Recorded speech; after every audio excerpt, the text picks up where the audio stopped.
My hope is to have a very productive conversation that is useful to each of you and your companies and to a broader group to learn more about loyalty and Net Promoter.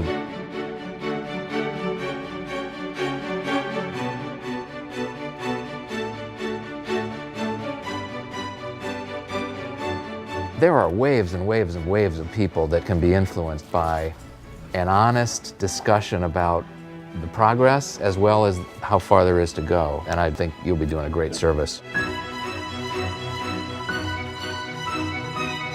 Most companies see Net Promoter and they associate it with customer loyalty, and that obviously belongs to the marketing department. You guys seem to have taken a very different path. You've taken a much more active role at the CEO level as it's your thing. And I feel like the whole world is obsessed with metrics that are traditional about being big. How many employees do you have? How many customers do you have? How big's your revenue? What's your market cap? You know, all this stuff. And there aren't a lot of metrics that really orient us around greatness. And what attracted us to Net Promoter is we were thinking about how to measure greatness. Net Promoter was so powerful for us because every employee, from the newest, most junior employee, could understand exactly how it works, right? One question, 0 to 10, you're going to recommend us. They're the ones with the power, and that they can look at me if I'm engaging in any decisions or actions that are going to be inconsistent. Net Promoter opened up our employee population to say it is safe to always do the right thing. We even have a set of values that have been consistent for a quarter of a century, and one of them is delighting customers.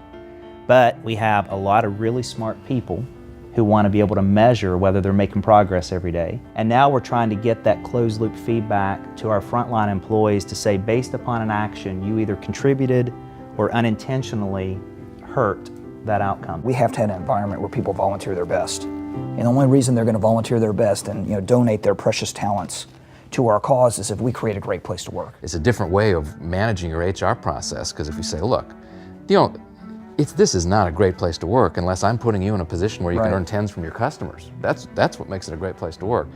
And so what's getting in the way of that? And a lot of it's on the HR side. You won't learn from customers everything. You'll learn from employees what the constraints are in terms of policy or in terms of what's holding me back from having the tools. Bill Bain used to tell me the most powerful weapon you have as a CEO is the power of your attention. The day I was appointed, I declared we're going to use NPS across the entire company. Everyone started to understand what it was. In 1 year, we became more customer-centric than we had in the previous 3. The whole program is really about both creating, nurturing, and activating promoters, getting promoters to act on your behalf because they want to. We didn't want the whole program to be about a score. We wanted it to be about a dialogue. We wanted it to be about triggering a conversation with our clients, between our clients and our serving team, on what we could be doing better to improve the relationship and what they could be doing better to get more value out of a relationship with us. If you and your team really believe that earning the loyalty of your customers and employees is an important thing strategically and financially,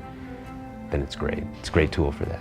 But if you don't believe, it's not going to convince you and it's not going to be helpful. You'll just have another metric on your scorecard. You can come to that belief empirically and with the mind, or you can come to that belief from your heart.